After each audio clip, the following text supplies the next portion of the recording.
One of the things that's been exercising me very much over the past year or so is the fate of projectionists in the digital age. This is something I've been going on about in many different areas, over on 5 Live on the radio, Culture Show on BBC Two. I've even written a book about this subject, about what's happened to modern cinema and how the move from celluloid to digital has basically changed the way in which we look at the art of projection.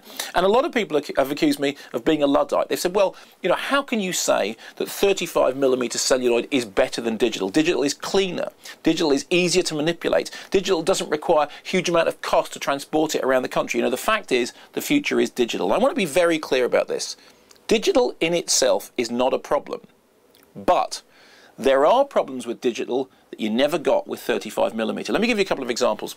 Just recently, I was in a very nice cinema watching a preview screening of Warrior, which I enjoyed very much. It's a movie about cage fighting with Tom Hardy and men, you know, beating each other up, and I kind of quite like those films. It's like an old Wallace Beery wrestling picture, but with added punch.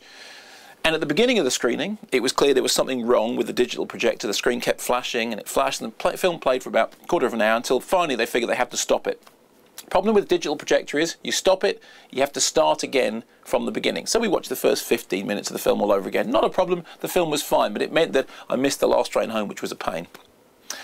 Just yesterday, I was in a screening of the new movie Colombiana, which is produced by Luc Besson. There's the usual Luc Besson head-bashing fare, you know, cameras swirling around, cars, guns, stuff, and 15-20 minutes into the screening, digital blip meant that we had to stop and start again from the beginning.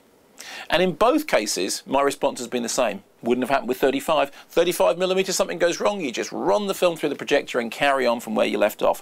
I was speaking to somebody else recently who went to see Terrence Malick's film, The Tree of Life, digitally projected. What happened with them was the digital projector got into a loop and started showing the same scene over and over and over again.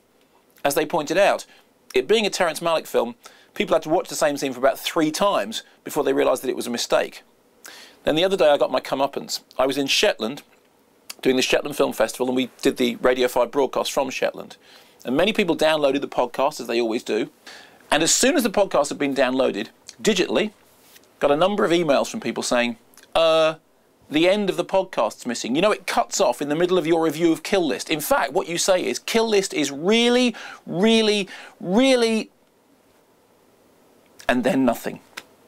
And as soon as this fault was revealed over the Twitternet, I got a little message from Dave Norris, who's a projectionist at the Empire Leicester Square and often known amongst friends as the last projectionist standing. His tweet was very simple, but very pithy. Would never have happened with 35mm. Would never have happened with 35mm. Would never have happened with 35mm.